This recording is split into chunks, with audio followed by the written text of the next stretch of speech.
Ayan at good day na muli mga boss. May unit tayo dito, tinowing to mga boss. Ayan, Toyota Hilux. Concern dito ni ma'am, ayan. Dahil pinatowing nga, ayan, isa na lang yung stud nut niya mga boss.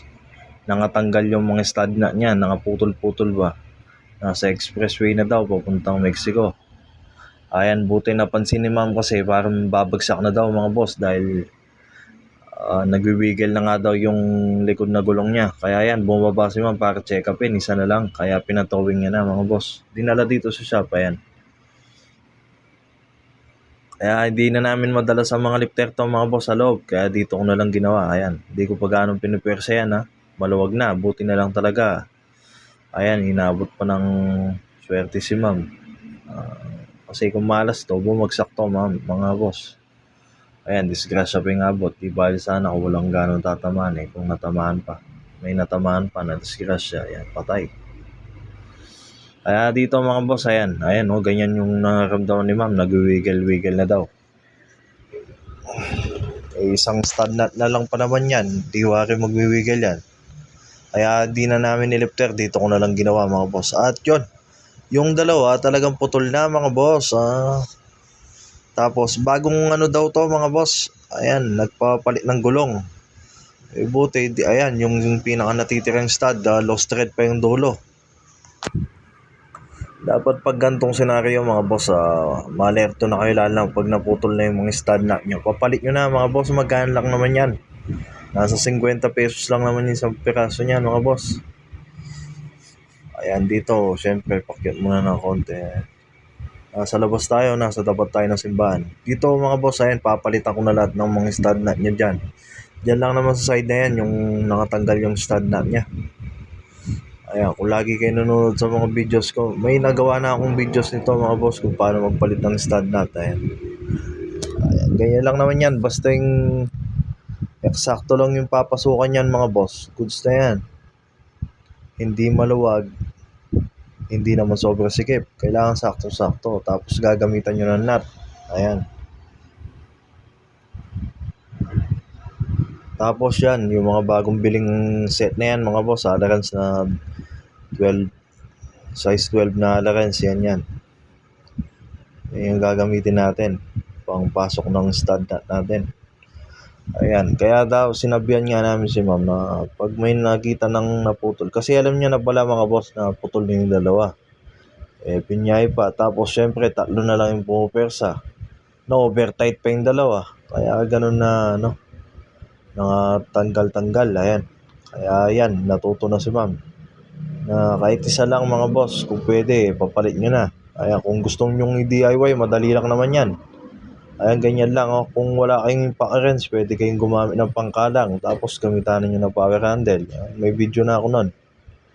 Ayan dito, nagmamadali lang ako gawa ng baka umulan na naman. Kasi huminto lang yung ulan, kaya sinamantala ko dito sa labas.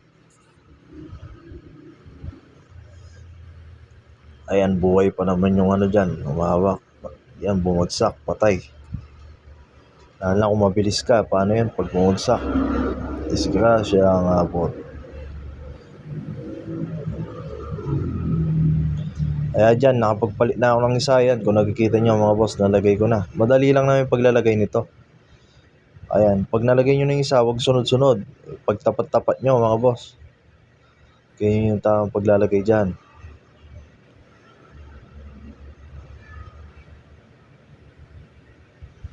Ayan, babae pa naman si ma'am, takot na takot. Ayan, nagkabobya na nga Kaya sinabi namin, pag isa na lang. Pag may nakita na siya naputol na isa, pwede papalit na, maalarma na. Tapos nagpapalit pa ng gulong, di sinabi na palitan na nila. Shop din yon mga boss, pinapalit niya nga daw yung gulong niya. Di pa sinabi kay ma'am. Tatlo na lang yung kumakapit, delikado pa naman yan.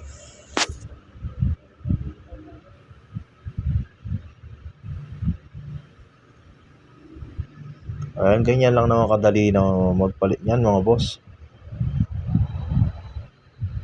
Ayan, inabutan na nga ako ng snow dyan mga boss. Nag-snow na.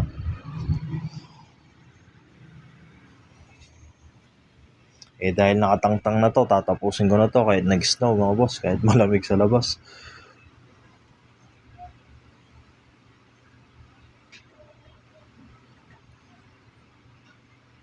Ayan, kaya kayo mga boss, kung may unit kayong putol yung stud, malaki mo na kayo, lalo na kung apat yan, tapos na po yung isa.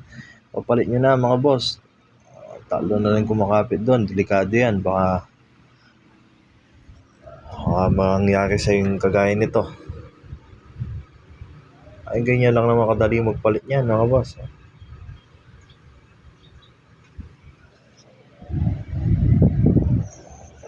Inabutan lang nga ako ng snow dito.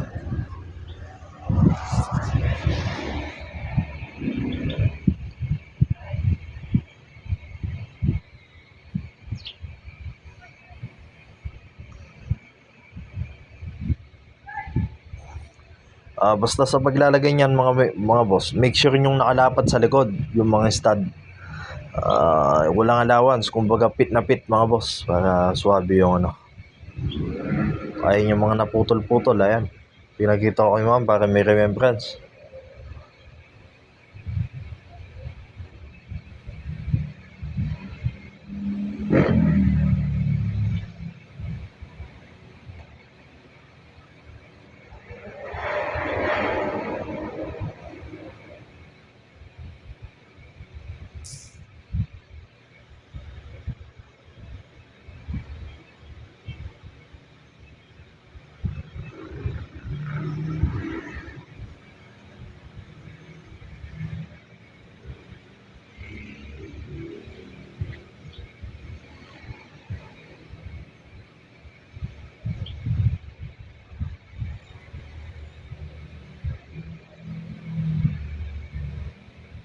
Ayan, kamukha niya, nagpataw pa si ma'am, nagastos pa sa pagpapataw. Imbis na nagapan na, tag 50 lang naman yung stud niyan. Magkano lang naman yung labor niyan. Kaya kung gusto niyo ng DIY, kaya nyo naman yan. Madali lang naman yan. Mas maganda na yung agapan na agad mga boss. Huwag na nga lumala. Ayan dyan, nilagay ko na lahat yung mga bagong ano dyan. Stud na 12. Alakens na 12. Yan. At lahat niyan papalitan ko na mga boss. Pati harap at likod, side by side. Ups and down.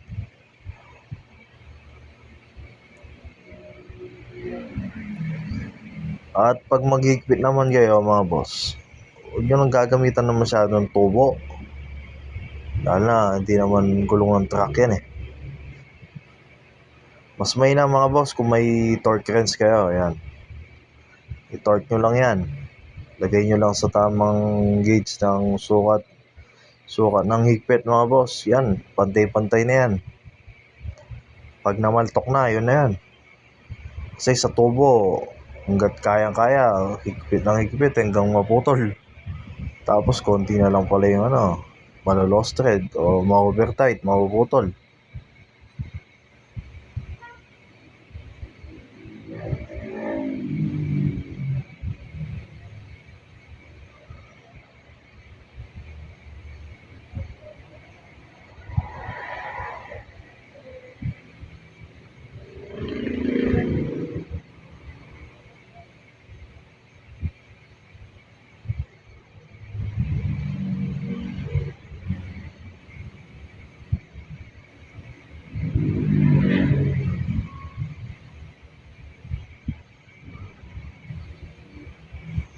Ayan, buti na lang talaga napansin ni ma'am na yun, may DB pangkaraniwan na narinig sa sakyan, yung nagwiwiggle-wiggle nga.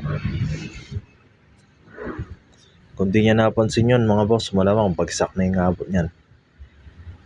At mas madami pang madadamage pag yan ay bumagsak.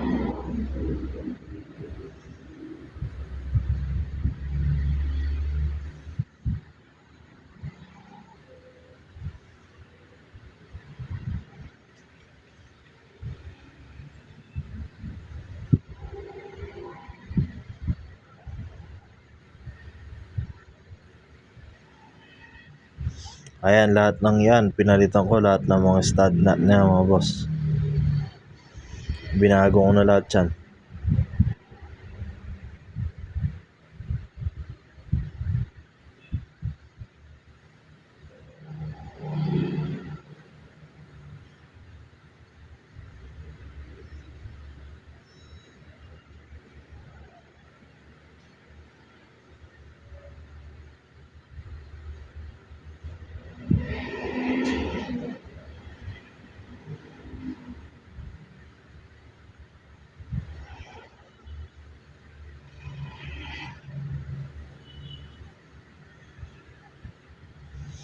Ayan, dahil nabasa na ako ng snow.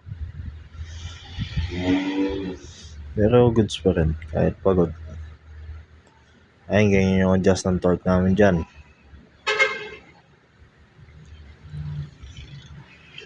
Ayan, pag namaltok na yan, goods na yan. Ganyan yung tamang mga boss. Di kailangan tubuin ng gusto. Sa yung iba, nagtutubo mga boss. Mahaba pa na yung tubo. Kala nila, gulong ng truck yung ninigpitan eh. Ayan, mga palitan na yan. Mga bago na yan mga boss. Lahat na yan. Side by sides. Upside down. At ayan si madam. Ayan, sobrang nagka-phobia. Gusto pa, sama pa ako sa pag-drive test. Para daw madinig ko kung meron pa. Ayan, para makampante na lang siya. Sinama ko na lang mga boss.